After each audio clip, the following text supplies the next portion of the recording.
कि मियां साहब है की कीता फसा दिता है सानू। तो शहबाज शरीफ ये करने की कोशिश कर रहा था। सुने जरा, इसको क्यों जल्दी थी अचकन चलाने की? क्योंकि इसका FIA में केस था।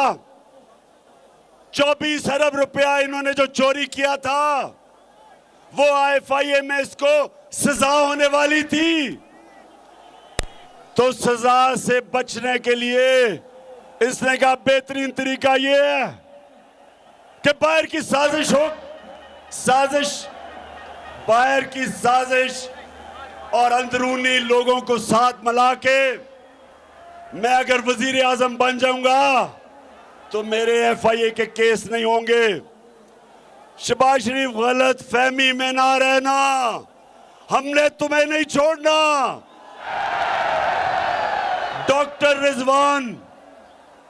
डॉक्टर रिजवान जो हार्ट अटैक से मरा, जो तुम्हारा जिसने केस किया, फिक्र ना करो, यहां FIA में और बड़े बड़े जबरदस्त इन्वेस्टिगेटर्स हैं। तुम्हारा टाइम ज्यादा दूर नहीं।